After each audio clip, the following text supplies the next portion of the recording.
الحمدللہ رب العالمین والصلاة والسلام علی سید المرسلین اما بعد فاعوذ باللہ من الشیطان الرجیم بسم اللہ الرحمن الرحیم۔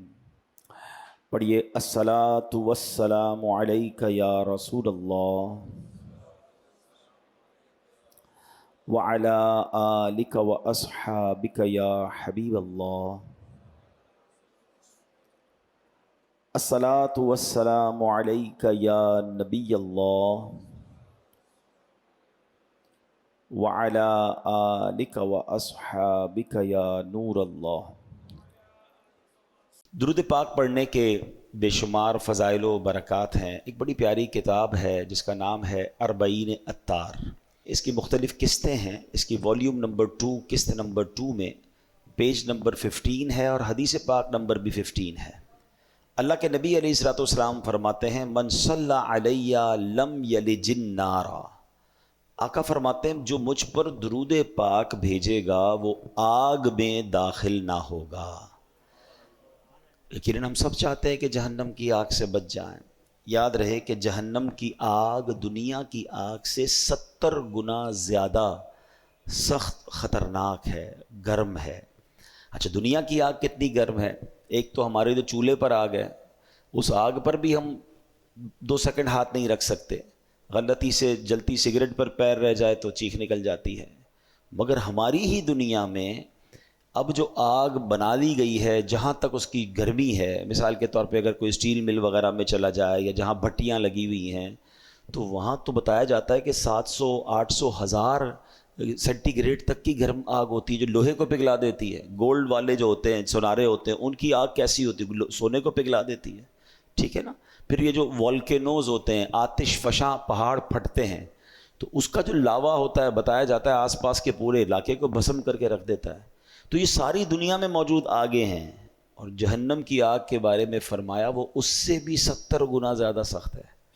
تو ایک لمحہ بھی کوئی اس آگ کو برداشت نہیں کر سکے گا۔ ہم اللہ سے دعا کرتے ہیں کہ اللہ ہمیں لمحہ بھر بھی جہنم میں داخل نہ فرمانا۔ تو ہمیں دعائیں بھی کرتے رہنا چاہیے اور جہنم سے بچنے کا سامان بھی کرتا رہنا چاہیے۔ اب یہ درود پاک کی جو فضیلت ہے کہ نبی پاک فرماتے ہیں جو مجھ پر درود پاک بھیجے گا وہ آگ میں داخل نہیں ہوگا۔ تو ہمیں کثرت سے درود پاک پڑھتے رہنا چاہیے۔ آئیے مل کر محبت کے ساتھ بآواز بلند درود پاک پڑھ لیں۔ صلو علی الحبیب صلی اللہ تعالی علی محمد صلی اللہ علیہ وسلم۔ الحمدللہ ہم کوشش کرتے ہیں کہ قرآن پاک کے حوالے سے کچھ پیاری پیاری آیتیں سنیں اور اس سے جو میسج ہمیں ملتا ہے، جو پیغام ملتا ہے، ہم وہ سب جانتے ہیں۔ قرآنی واقعات کو بھی ڈسکس کرتے ہیں اور پھر الحمدللہ اللہ نے جو مومنوں سے گفتگو کی ہے وہ آیتیں بھی ہم وقتاً فوقتاً شامل کرتے ہیں۔ آج قرآن پاک کا ایک بڑا تاریخی واقعہ ہم جانیں گے اور اس واقعے میں ہم سب کے لیے بہت کچھ سیکھنے کے لیے ہے۔ اللہ کریم قرآن مجید میں ارشاد فرماتا ہے اِنَّا بَلَوْنَاهُمْ كَمَا بَلَوْنَا أَصْحَابَ الْجَنَّةِ اِذْ أَقْسَمُوا لَيَسْرِمُنَّهَا مُصْبِحِينَ وَلَا يَسْتَثْنُونَ فطاف علیہا طائف من ربک وہم نائمون۔ پارہ 29 ہے، 29واں پارہ ہے، سورہ قلب ہے، آیت نمبر 17 سے 19 ہے۔ ایک اور بڑی پیاری بات سمجھنی ہے، 2 آیتیں، یقین کریں 2 آیتوں میں ایک ایسا واقعہ قرآن نے بیان کر دیا اور اس میں اتنا کچھ ہمیں سکھا دیا گیا۔ اب آپ سنیں گے بیان تو آپ کو اندازہ ہو جائے گا، لیکن جو میں سمجھانا چاہ رہا ہوں کہ 1-2 آیتوں میں اتنا کچھ پتہ چل جاتا ہے، تو اگر پورا قرآن کوئی انڈرسٹینڈ کرے 6600 سے زیادہ آیتیں ہیں تو کتنے خزانے، کتنی نعمتیں، کتنی برکتیں ہمیں مل جائیں گی۔ ہمیں پتہ ہی نہیں ہے قرآن میں خزانے کتنے ہیں، قرآن میں علم کتنا ہے، قرآن میں نور کتنا ہے، قرآن میں شفا کتنی ہے، ایکسپلور ہی نہیں کرتے نا۔ ہمارا قرآن سے تعلق ہے مگر ہمارا تعلق کیا ہے؟ قرآن کو چومنا ہے، قرآن کو گھر میں رکھنا ہے، قرآن خوانی کروانی ہے اپنے گھر میں، انتقال کسی کا ہو جائے تو قرآن خوانی، نیا گھر لیا تو قرآن خوانی، نیا کاروبار لیا تو، میں نہیں کہتا قرآن خوانی نہیں کروانی چاہیے، لیکن کیا قرآن صرف اسی لیے ہے کہ بس برکت کے لیے اس سے فائدہ؟ اندر کیا ہے اس کے وہ پتہ ہی نہیں ہے۔ اچھا ایک تو پھر یہ بھی پرابلم ہے کہ جس کے گھر میں قرآن خوانی ہو وہ خود اس وقت بھی نہیں پڑھ رہا ہوتا، بچے پڑھ رہے ہوتے ہیں مدرسے کے، رسم بن گیا ہے قرآن پڑھنا. نہیں، یہ خزانہ ہے، اس کے جتنا غوطہ لگائیں گے اتنے موتی ملیں گے. ہمارا تعلق وہی ہے نا، وہ جو میں نے کئی بار یہ واقعہ سنا ہے کہ ایک بوڑھی خاتون تھی، بیمار تھی، اور اس نے بڑے پیسے جمع کر کے اپنے بیٹے کو بیرون ملک بھیج دیا کہ چلو جاب کرے گا، پیسے کمائے گا، میرا بھی علاج ہو جائے گا، گھر بھی بنا لوں گی. بچہ گیا، بچے سے پیار بڑا کرتی تھی، بچہ بھی ماں سے بڑا پیار کرتا تھا. بوڑھی ماں تھی، غریب تھی، جتنے پیسے سارے بچے پہ لگا دیے. تھوڑے عرصے بعد بچے نے خط بھیجا، ماں نے خط دیکھا کہ ولایت سے بیرون ملک سے خط آیا، چوما اور رکھ لیا. ماں کو پڑھنا تو آتا تھا. اگلے مہینے پھر خط آیا، ماں نے پھر چوما، پھر رکھ لیا. ہر مہینے خط آتا رہا، ہر مہینے چومتی رہی، اپنی دراز میں رکھتی رہی، مگر پیسے تھے نہیں. بیماری بڑھتی گئی، غربت بڑھتی گئی، ماں کا انتقال ہو گیا. انتقال ہوا تو جو صفائی کرنے کے لیے آس پڑوس سے خواتین آئیں، دراز کھولی تو بہت سارے لفافے تھے. یہ وہی لفافے تھے جو ہر مہینے بیٹا بھیجتا تھا. جب ان لفافوں کو کھولا گیا تو ہر لفافے کے اندر منی آرڈر تھا. ہر لفافے میں بچے نے ماں کے لیے پیسے بھجوائے تھے، چیک بھجوایا تھا، پے آرڈر بھجوایا تھا. ماں کو پڑھنا ہی نہیں آتا تھا، چومتی تھی بس، خزانہ اندر رہ گیا. اگر یہ سارے پیسے کیش ہو جاتے تو اچھی جگہ علاج بھی کروا لیتی، شاید گھر ور بھی اچھا کر لیتی، لیکن پڑھنا نہیں آتا تھا، محبت بڑی تھی. کچھ ایسا ہی معاملہ نہیں ہے قرآن کے ساتھ ہمارا؟ چومتے ہیں، آنکھوں سے لگاتے ہیں، اندر کیا ہے، اللہ نے کیا فرمایا ہے، ہمارے لیے میسج کیا ہے، اس کے بارے میں احساس ہی نہیں ہے. اور ایسا بھی نہیں ہے کہ بہت مشکل ہے. ہاں اگر آپ کوئی کہے جناب قرآن تو عربی میں ہے، ہم کہاں سے سیکھیں؟ بھائی علماء نے اس کو اردو میں ترجمے کر دیے، اس کی تفسیریں کر دی، کتابیں لکھ دی، تھوڑا ٹائم تو نکالے نا.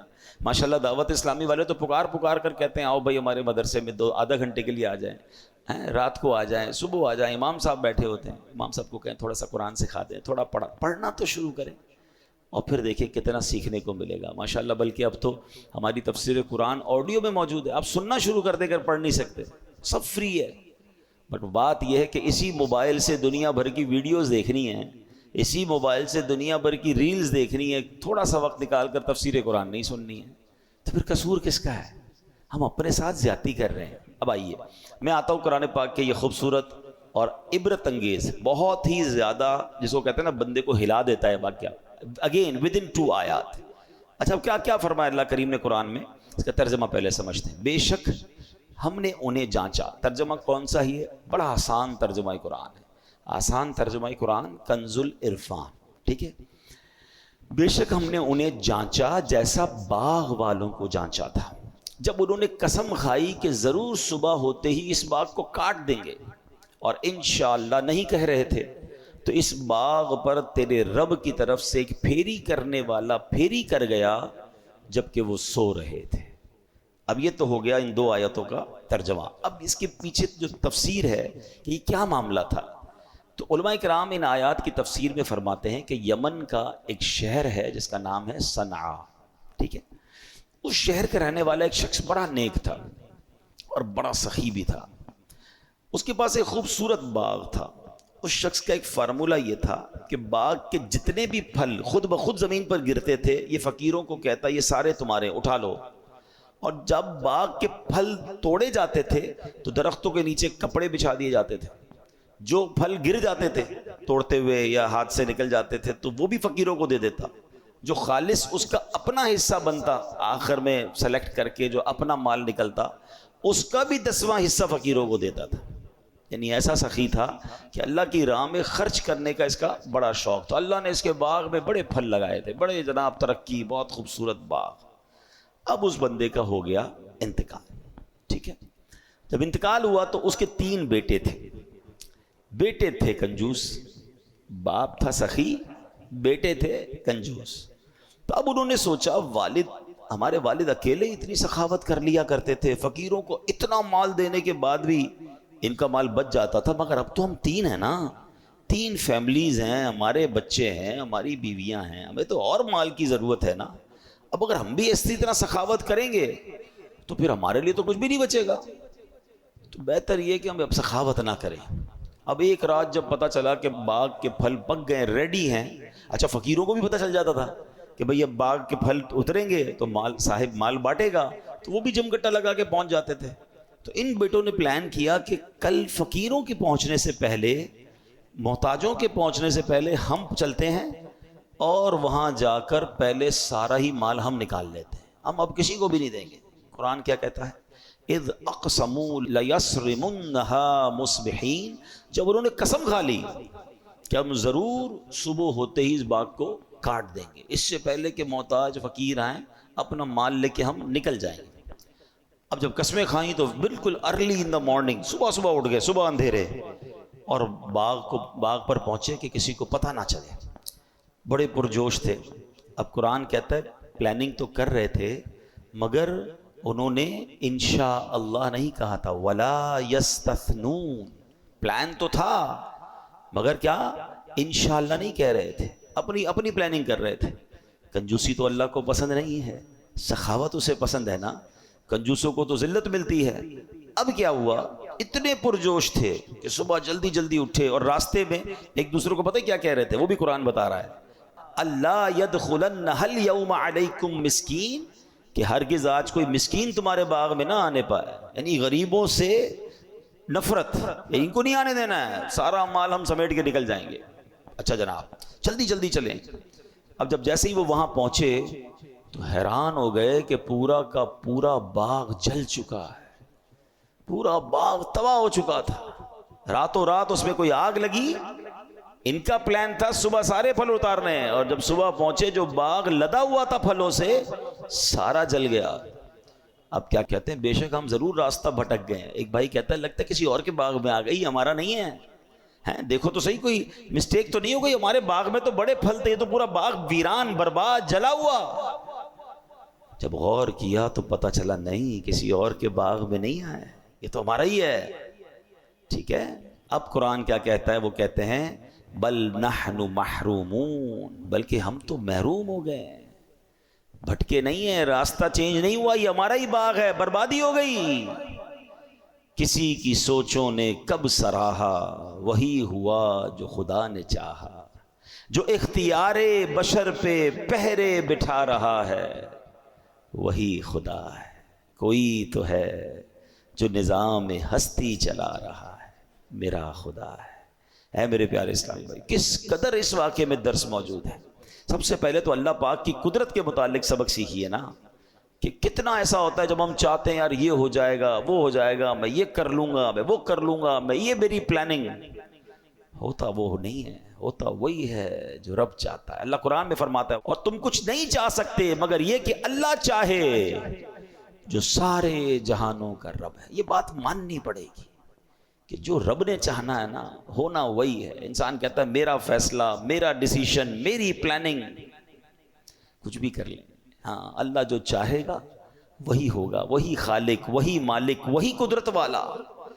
امام جعفر صادق رحمۃ اللہ تعالی علیہ کا قول سنیے، کہتے ہیں اپنے ارادوں کے ٹوٹنے سے میں نے رب کو پہچان لیا، یعنی جو میں چاہتا ہوں وہ نہیں ہوتا، اس کا الٹ ہو جاتا ہے۔ اس سے مجھے معلوم ہو گیا کہ کوئی تو ہے جو میرے ارادوں پہ پہرا لگا رہا ہے، وہی خدا ہے۔ ایسا ہوتا ہے نا ہمارے ساتھ بھی، ٹکٹ بھی بک ہو جاتی ہے، آگے کی پلاننگ بھی بک ہو جاتی ہے، ادھر جا کے کسی ملک میں جانا ہے، کسی شہر میں جانا ہے، ادھر کس سے ملنا ہے، ساری پلاننگ بک ہے، مگر اچانک کوئی ایسا معاملہ ہوتا ہے سارا سفر ہی کینسل ہو جاتا ہے۔ پلاننگ تو جانے کی تھی، کیوں نہیں ہوا؟ بہت کچھ زندگی میں آپ کے ساتھ ایسا ہوا ہوگا۔ بات یہ ہے، اب دو چیزیں ہیں، میں نے پلاننگ کی اور نہیں ہوئی۔ اب ایک طریقہ تو یہ چیخنا شروع کر دوں، چلانا شروع کر دوں، کوسنا کسی کو شروع کر دوں، اور دوسرا اس پورے واقعے سے عقل مندی یہ ہے کہ سبق لوں کہ یہ میرے رب کا فیصلہ ہے۔ اپنی اوقات پتہ چلنی چاہیے، پنجابی میں کہتے ہیں لگ پتہ جانا چاہیے کہ میں کچھ نہیں ہوں، میرا رب سب کچھ ہے۔ ایسے موقعوں پر مزید اللہ کی قدرت کو جاننا چاہیے، عاجزی اختیار کرنی چاہیے، اور پھر دل کو مطمئن بھی کرنا چاہیے کہ نہیں ہوا تو یہی بہتر ہوگا۔ حضرت امام اعظم ابو حنیفہ رحمۃ اللہ تعالی علیہ کتنے بڑے بزرگ ہیں، کہتے ہیں خدا کے وجود کی، کسی نے ایک سوال کیا خدا کے وجود کی دلیل دیجئے، بتائیے خدا ایگزسٹ کرتا ہے، خدا موجود ہے؟ فرمایا آدمی چاہتا ہے میرے گھر بیٹا پیدا ہو، مگر بیٹی پیدا ہو جاتی ہے، اس سے پتہ چلتا ہے کہ جس کا ارادہ، جس کی مرضی اس دنیا پر نافذ ہے وہی خدا ہے۔ ارادے بہت ہیں، پلاننگ بہت ہے، مگر ہمارے ارادوں سے الگ چیز ہو جاتی ہے. تو یہی تو بتا رہا ہے کہ تمہاری مرضی نہیں، اس دنیا میں ہے خالق ہے، مالک ہے، جو بلکہ دنیا کا مالک ہے وہی خدا ہے. ابھی حال ہی کی بات ہے، کسی ملک کا ایک شخص تھا جو خود کو ملک الارادہ، مرضی کا بادشاہ کہتا تھا. مسلمان تھا بیچارہ. کیا ہوا؟ بیچارے کو پھیپڑوں کا کینسر ہوا، اس کا انتقال ہو گیا. تو یہ جو ہوتا نا میں کر و فر، میرا فیصلہ، میرا ڈیسیشن، میری پلاننگ، سب کچھ جناب طے ہے، کچھ بھی نہیں چینج ہوگا، یہ نہ کہا کرو. پلاننگ کرنا چاہیے مگر انشاءاللہ بھی کہتے رہے، اور ساتھ ذہن میں بھی یہ بات رکھے رب نے چاہا تو ہوگا. سبحان اللہ. زمین میں اللہ پاک کی مرضی نافذ ہے، حکم صرف اسی کا چلتا ہے، وہ غالب ہے. قرآن کریم میں اس نے کیا فرمایا؟ وَهُوَ الْقَاهِرُ فَوْقَ عِبَادِهِ، وہی اپنے بندوں پر غالب ہے. غرض یہ کہ بات ہمیں اپنے ذہن میں بٹھانی چاہیے کہ اس دنیا میں مرضی صرف اللہ پاک کی چلتی ہے. ہمیں چاہیے کہ طاقت، عہدے، مال و دولت وغیرہ کے غرور میں نہ آیا کریں، اللہ پاک کے حضور سر جھکا کر رکھے. ان باغ والوں کا جو بڑا عیب کیا بیان ہوا، پوشیدہ اسباب جن کی وجہ سے باغ تباہ ہو گیا، ان کا ایک عیب یہ تھا وَلَا يَسْتَثْنُونَ، انشاءاللہ نہیں کہہ رہے تھے. انہوں نے اپنے آپ پر بھروسہ کیا تو کیا ہوا؟ باغ جل گیا، سب تباہ ہو گیا. لَوْلَا تُسَبِّحُونَ، تم تسبیح کیوں نہیں کرتے؟ تو اے میرے پیارے اسلامی بھائی، اللہ کا نام لینا چاہیے، اللہ کی مرضی پر یقین ہونا چاہیے. اللہ اکبر. یہاں ایک اور میں آیت آپ کے سامنے پیش کروں گا، اور یہ آیت اتنی کمال کی ہے، اگر کسی دن سمجھ آ جائے نا تو زندگی میں جو کام نہیں ہوتے، جس کی وجہ سے ہم ڈپریشن کا شکار ہو جاتے ہیں، کنفیوز رہتے ہیں، پریشان رہتے ہیں، یار یہ کیوں نہیں ہوا، اتنی پلاننگ تھی، اتنی تمنا تھی، اور بندہ بعض اوقات مایوسی کی طرف چلا جاتا ہے. میری قرآن پاک کی جو سب سے فیورٹ آیات ہیں، it is one of the most favourite میری آیت، اور اس کے جو ترجمہ آپ پڑھو گے تو آپ کی بھی پسندیدہ ہو جائے، کیونکہ زندگی گزارنے کا اس میں طریقہ مل جاتا ہے، اپنے دل کو بڑی تسلی مل جاتی ہے. اللہ قرآن مجید میں ارشاد فرماتا ہے وَعَسَىٰ أَن تَكْرَهُوا شَيْئًا وَهُوَ خَيْرٌ لَكُمْ وَعَسَىٰ أَن تُحِبُّوا شَيْئًا وَهُوَ شَرٌّ لَكُمْ وَاللَّهُ يَعْلَمُ وَأَنْتُمْ لَا تَعْلَمُونَ. اللہ قرآن میں فرماتا ہے اور قریب ہے کہ کوئی بات تمہیں ناپسند ہو. ہم کہتے ہیں یہ نہیں ہونا چاہیے، بیٹی نہیں ہونی چاہیے، ماں اللہ لوگ بیٹی کو برا سمجھتے ہیں. بھائی بیٹی تو رحمت ہے، چلے اس کے علاوہ بھی زندگی بہت ساری چیزیں جو ہمیں پسند نہیں ہوتی. اللہ فرماتا ہے قریب ہے کہ کوئی بات تمہیں ناپسند ہو، حالانکہ وہ تمہارے حق میں بہتر ہو. تم اس سے برا سمجھ رہے ہو، بعد میں پتہ چلتا ہے ہاں یار یہ تو میرے لیے بہتر تھا. ایسا کئی بار آپ کے ساتھ ہوا ہوگا کہ کوئی چیز ملی یا کوئی آپ کے بارے میں فیصلہ ہوا، آپ نے بڑا واویلا مچایا، بڑا افسوس کیا، تھوڑے عرصے بعد پتہ چلا یار میرے لیے تو یہی بہتر تھا. آگے قرآن کہتا کیا ہے؟ وَعَسَىٰ أَن تُحِبُّوا شَيْئًا وَهُوَ شَرٌّ لَكُمْ، اور قریب ہے کہ کوئی چیز تمہیں پسند آئے حالانکہ وہ تمہارے لیے حق میں بری ہو. بعض اوقات کہتے ہیں یار مجھے یہ پسند ہے، یہ نہیں ملتی تو دل ٹوٹ جاتا ہے. اچھا پسند ہے تو حرام طریقے سے حاصل کر رہے ہیں، نہیں ملی کوئی بات نہیں، کیا پتہ یہی میرے لیے بری ہو، اور ہوتا ہے ایسا. لیکن اگلی جو آیت کا جز ہے نا، وہ ادھر اللہ کرے نقش ہو جائے. اللہ فرماتا ہے اللہ یعلم وانتم لا تعلمون، اللہ جانتا ہے اور تم نہیں جانتے. یہ بات سمجھ لیجئے، ہم نہیں جانتے ہمارے لیے کیا بہتر ہے. ہم اللہ سے یہی کہیں نا اللہ تو جانتا ہے، ہمارے لیے بہتر فیصلہ فرما دے، ہمیں بہتر عطا فرما دے. اور جو رب عطا فرمائے اس پر یقین، اس پر اطمینان، اس پر سکون ہونا چاہیے. اللہ کا فیصلہ ہے. جس دن آپ کو یہ فیصلہ اور یقین مل گیا نا، پھر آپ کی زندگی بڑی آسان ہو جائے گی. تو ان باغ والوں نے پلاننگ کی تھی، غریبوں کا حق یا غریبوں میں جو سخاوت تھی، جو بانٹتے تھے، اس سے انہیں محروم کرنے کی، اور پھر انشاءاللہ بھی نہیں کہا، اپنی پلاننگ کرتے رہے اور سب برباد ہو گیا. تو ہمیں اچھا سوچنا چاہیے، بہتر سوچنا چاہیے. یہاں قرآن پاک کی ایک اور آیت جو ہم ہر روز ہی پڑھتے ہیں، اس سے بھی سیکھنا ہے، اور وہ آیت کیا ہے؟ ایاک نعبد و ایاک نستعین، ہم تیری ہی عبادت کرتے ہیں اور تجھ سے ہی مدد چاہتے ہیں. آیت کے حصے میں کیا تربیت کی گئی کہ میں ختم کریں اپنے اندر سے. ہم دنیا میں مالک نہیں محتاج ہیں. اپنی اسی محتاجی کو دل و جان سے تسلیم کر لینا ہی بندگی ہے. جب بندہ دل کی گہرائی سے یہ تسلیم کرتا ہے نا کہ میں محتاج بے بس بندہ ہوں، اب اس پر لطف و کرم کے دروازے کھلنا شروع ہو جاتے ہیں. اب اس پر بارش، کیونکہ پہلے یہ ایکسیپٹ کرنا ہوتا ہے میں سب کچھ ہوں نہیں، میں کچھ بھی نہیں، میں محتاج، مالک تو سب کچھ ہے. ایاک نعبد و ایاک نستعین میں بندگی کا پیغام ہے. تیری ہی عبادت کرتے ہیں مولا، تجھی سے مدد چاہتے ہیں. یعنی کس طرح کہیں کہ اللہ ہاتھ پاؤں تو نے دیے، مگر تیری مدد ہوگی تو ہاتھ پار چلا پاؤں گا. ہیں مولا میرے پاس پاؤں تو نہیں دیے ہیں، مگر میں جب تک نہیں چل سکتا جب تک تیری مدد نہیں ہوگی. نہیں دیکھے پاؤں والے، پاؤں ہیں جسم میں چل نہیں پا رہے، ہاتھ ہیں جسم میں اٹھا نہیں پا رہے، بھائی باڈی میں تو لگے ہوئے ہاتھ، مگر ہاتھ کام نہیں کر رہا ہے، انگلیاں بند نہیں ہو رہی ہیں، پکڑ نہیں پا رہے ہیں، پیر ہے چل نہیں پا رہے. پتہ چلا پیر کمال نہیں ہے، اللہ کی طرف سے توفیق ہوگی، مدد ہوگی تو پیر چلے گا.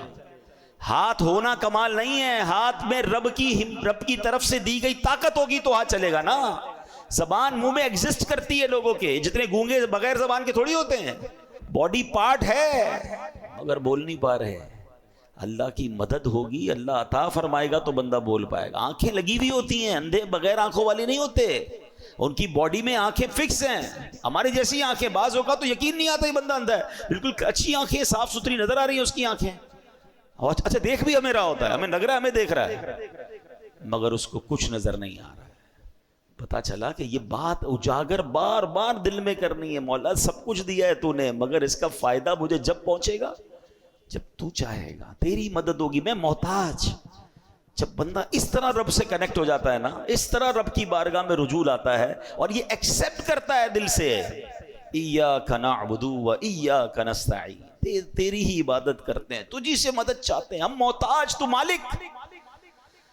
پھر دیکھو کیسے کرم کے دروازے کھلتے ہیں. لوگ اپنے آپ کو محتاج سمجھنے کے لیے تیار نہیں ہوتے. ہاں یہ بڑی گہری بات کر رہا ہوں، اللہ کے آگے میں نے پڑھا ہے، کتابوں پڑھا، ایسے لوگ بھی ایگزسٹ کرتے ہوں گے جو دعا مانگنے میں شرماتے ہیں کہ یار اتنا بڑا آدمی ہو کہ میں، لوگ کیا کہیں گے. اللہ کے آگے روتے نہیں ہیں، اللہ کے آگے گڑ گڑاتے نہیں ہیں، ان کو شرم آ رہی ہوتی ہے اپنے اسٹیٹس کو دیکھ کر. تف ہے کہ اگر تم دنیا میں کسی مرتبے پر پہنچ گئے اور احکم الحاکمین کے آگے سجدہ کرنے میں، گڑ گڑانے میں، محتاجی ماننے میں تمہیں تکلیف ہو رہی ہے، تو تیار ہو جاؤ، پھر بڑے محتاج بن جاؤ گے. ارے اس کے آگے تو سبھی محتاج ہیں نا، کون ہے کائنات میں جس کو رب کی مدد کی ضرورت نہیں ہے.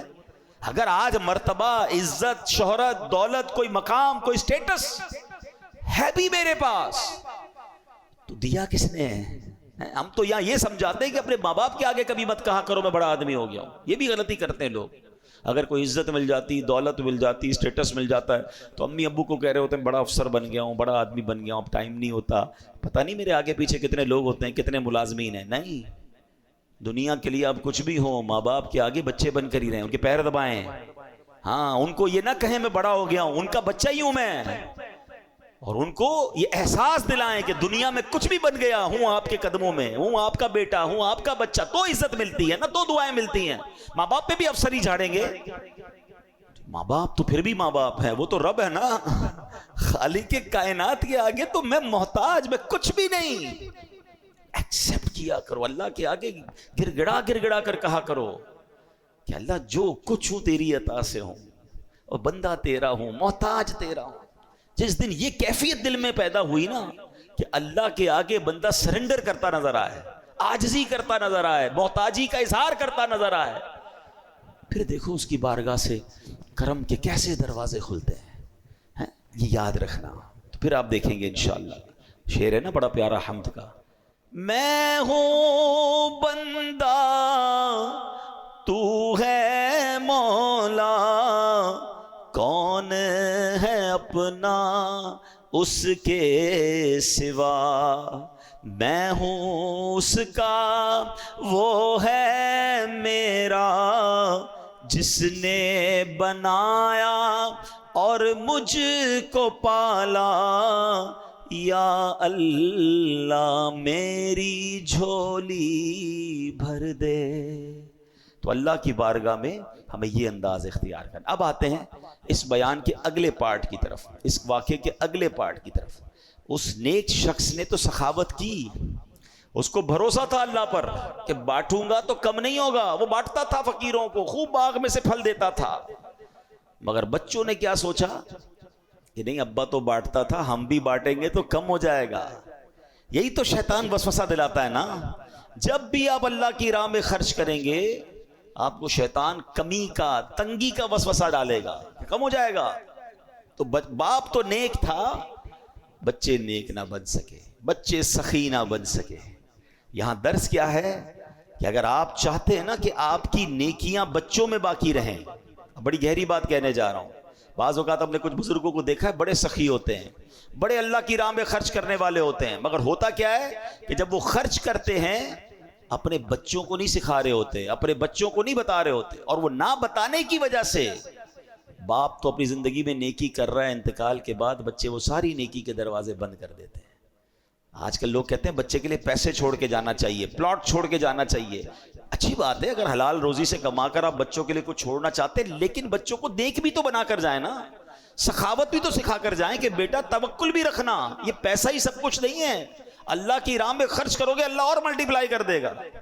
مگر بعض اوقات دانستہ یا غیر دانستہ لوگ اپنے بچوں کو کنجوس بنا رہے ہوتے ہیں کہ بیٹا پیسہ ہی سب کچھ ہے، سنبھال کے رکھنا، خرچ نہ کرنا، پیسہ ہوگا تو کامیاب ہوگا.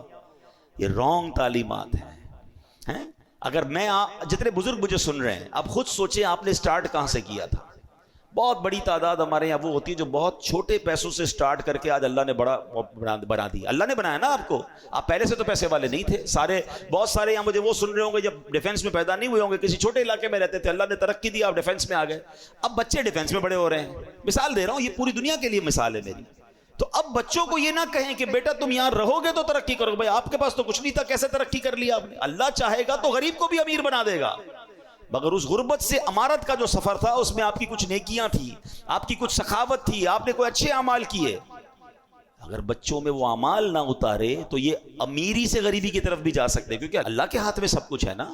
تو سخاوت سکھائیں، نیکیاں سکھائیں. ایک پرابلم کیا ہے کہ لوگ خاص طور پہ، اب ہم بھی چونکہ جب کبھی کبھی چیریٹی کے لیے کہیں جاتے ہیں تو لوگ ہمیں، کسی ینگسٹر سے بات ہو نا کہ بیٹا آپ اپنی زکوٰۃ کس کو دیتے ہیں، کہ ہمیں نہیں پتا کس کو دیتے ہیں، ابو دیتے ہیں یا دادا حضور دیتے ہیں.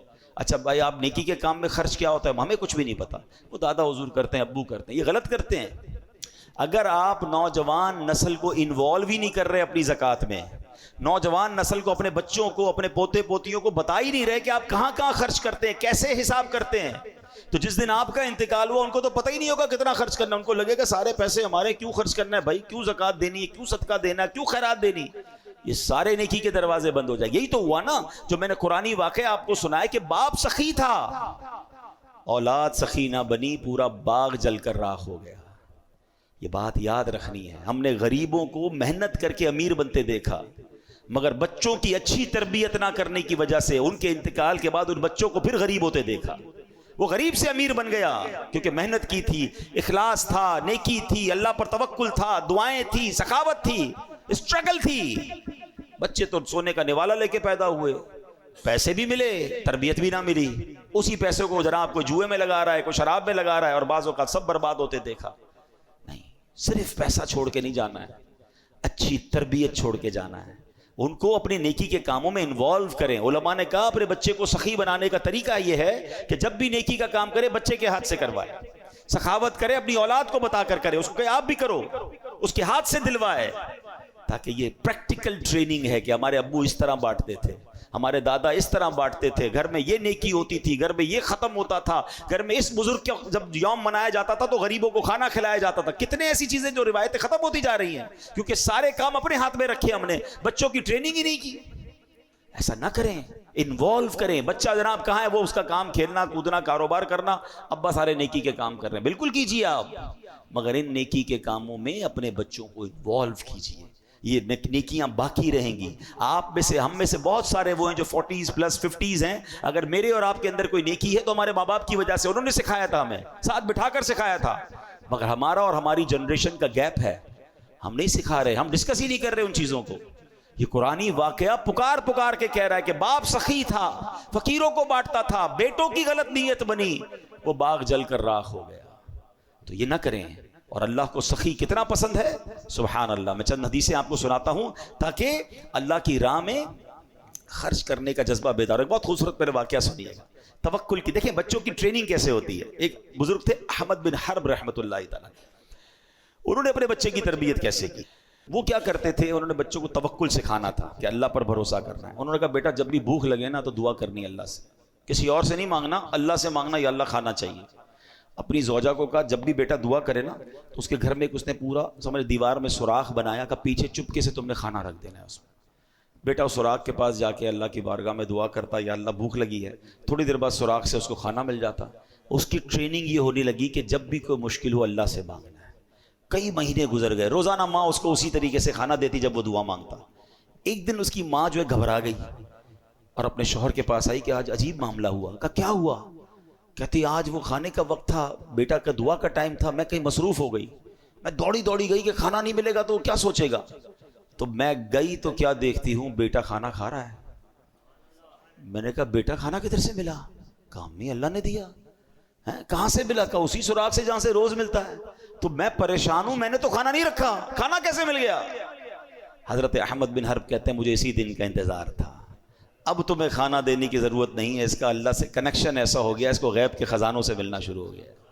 یہ دیکھیے یہ تربیت کا انداز تھا نا کہ اللہ سے مانگنا ہے, بیٹا اللہ پر بھروسہ رکھنا ہے. ہم کہتے ہیں بیٹا پیسے ہوں گے تو تیرا کام ہوگا, پیسے بنا, پیسے تعلقات بنا ورنہ مشکل میں پھنس جائے گا.